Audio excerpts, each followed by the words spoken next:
T20. Obviously, there were 2 practice matches once ago there, but warm-up matches are warm-up.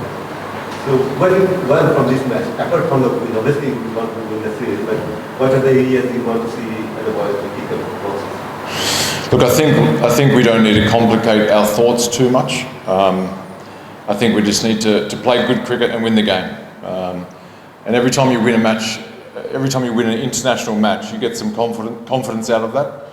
And I think the best thing we can do is play well from the confidence from the last match that we won, and take it into tomorrow's match. Hopefully we win, and then obviously there's a bit of a break, but we have that with us. We have that with us. If we take a win, that's the best thing. So I don't think we need to complicate our thoughts too much. Yeah. Are the CP's goals performance in the previous 2 matches? They are a bit on and off in the 2 matches. Yeah. In the hindsight, do you think it is there a sense of satisfaction that they are giving the challenge to this wicket by the Irish batsmen? Well, look, Ireland have played some good cricket, yeah, and they've got some good players. They look like they've got a really organised 2020 team, and I think for us, you want the good challenge. That's what we want. We're about to, like you said, our next series is a World Cup. It doesn't get any bigger than that for T20 cricket. Shaun, Saifuddin and Sher-e will be a little bit expensive. So how much hopeful about them for the World Cup? Yeah, I'm not a selector, but it happens. Sometimes you're expensive, sometimes you bowl really well. Look, whoever plays tomorrow gets an opportunity again to play well. Whether it's batting or bowling, spinners, fast bowlers, you get the next opportunity. The good thing about 2020 cricket is there's lots of games that come. So you can have some inconsistency sometimes with 2020, but you get another opportunity tomorrow to bowl well. And that's all we can ask, and hopefully they do that tomorrow. Yeah. Shaun, though it is not in your department, but your team representative there and part of the coaching staff, that's why I'm asking these questions. Mahidul was selected because selectors want to call him in the series before the World Cup. What was the thought behind him? He was not in the 11 and the previous 2 matches. You have to ask the selectors, buddy. Sorry? You have to ask the selectors that question. No, about the 11 selections. You'll have to ask the selectors, mate. Yeah, sorry. If I knew, I could say something. It's not my job. Yeah. IRE is playing pretty good in this series. One win for them and another one is very close. What do you think? Are you really surprised about their performance playing on the abroad, and they are really challenging? According to Litton, that he said that he want to face really challenging conditions. So one question is that, and another one is when team like Ireland is challenging you in home soil, then and how much you are prepared for the World Cup? Like I said, to be really honest, the opposition doesn't really matter. We need to play good cricket. If we're playing against Ireland or Australia or the West Indies, whoever it is, we just got to play good cricket. So, like I said, the good thing is we get a game tomorrow to try and play good cricket again. And that's all we can ask for. What Ireland are doing, they've played some good cricket, but what they are doing is really, it doesn't matter to us, I don't think. What matters is the way we are playing. So we need to go out and play well tomorrow. That's international cricket. There is an expectation to perform well. How much you are prepared for the World Cup with this team? What do you mean? What do you mean? I mean that preparation for the World Cup, T20 World Cup, is that enough for you? Yeah, it is what it is. The games are what they are. Then there's a BPL, then there's practice games, then there's a World Cup. That's the preparation. Yeah? Shaun, obviously not here for obvious reasons, but surely he will be the plan for the World Cup. So are you constantly in a conversation with him? Or yes. are you checking his performance? Yeah, I'm in touch with Tuscan. I watched him in the T10 actually. Yeah, that's my job. I've got a good relationship with him. I've known him for a long time. He's an important player for us. He's a senior player and a good leader. So, and I enjoy having conversations with him. So yeah, I'm in touch with him, yeah. How do you see this pace unit, like a 6-7 quality pacer in T20 setup? Maybe 4 or 5 will get a World Cup chance. Yeah. How do you see this switch fight? Well, I guess if you have more players to choose from, it's a good thing. I think I've said this before about Bangladesh cricket. It might be the first time we've had so many high quality bowlers, fast bowlers to choose from. And that's a positive thing. And I guess it creates each individual fast bowler, they know that there's other guys around. So maybe that lifts your standards, hopefully, and hopefully lifts your performance.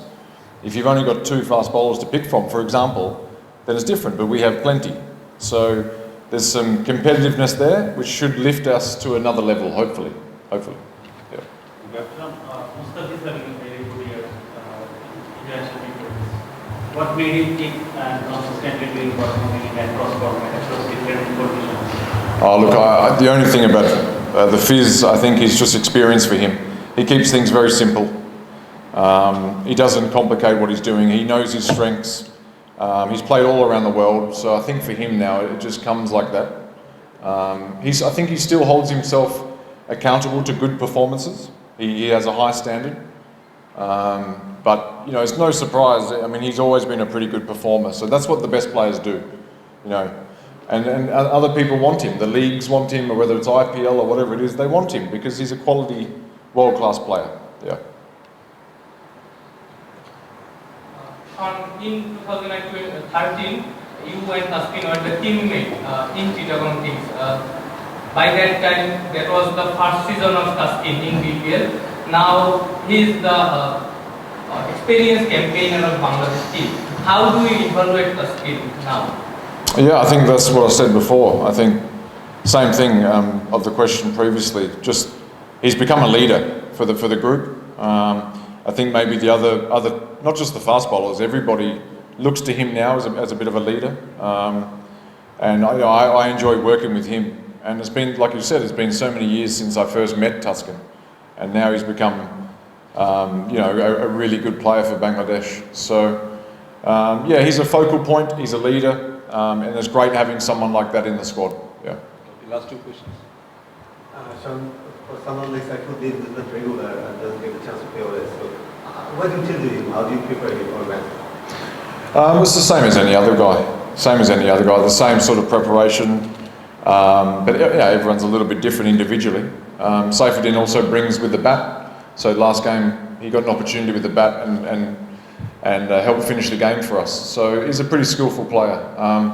His bowling is you know, he's got lots of different variations, and he's a skilled player. So it's the same as any other guy. You know, really simple stuff.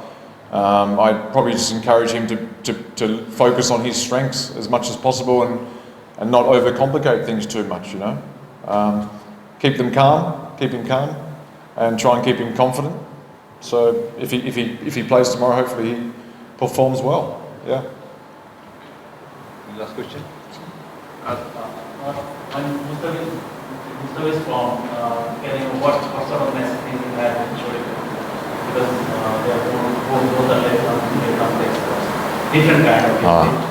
They bowl in the different phases of games. Yeah, I missed the first part. So, since Mustafa is very good in form, what sort of communication you have with Sher-e? Sure. Again, it's the same thing. So my day-to-day, the time I spend with Sher-e, day-to-day, it's the same sort of thing. You know, the good thing that Sher-e has, he has players like Mustafiz in the team. He can learn from him as well. Being a left armour, yeah, they're different bowlers, but being a left armour, and I believe, you know, Sher-e, his new ball skills are really good. When he's running in hard and he's keeping it simple, swinging the new ball, hitting the stumps, hitting the pads, that's what I like to see from him. You know, when he's attacking the crease and bowling, good pace. He's confident. So I've seen again Sher-e grow over the years. I spent some time with him in the BPL a few years back. He's become a stronger, more mature fast bowler, and he's very much a pleasure to work with. So yeah. Last question. Okay, the BPL is a long tournament. Are you afraid of the injury thing of the Pacers, and why do you think that the time is ideal for a World Cup campaign? I'm not afraid of the injury stuff. That's out of my control, completely out of my control. The good thing about the BPL is the players will be playing competitive cricket. So they're playing matches, which is a good thing, before the World Cup. That is a positive. But injuries can happen anytime, anywhere. That is really out of my control. As far as the World Cup goes, that is out of my control as well, because I don't do the scheduling for the World Cup. I'm a fast bowling coach.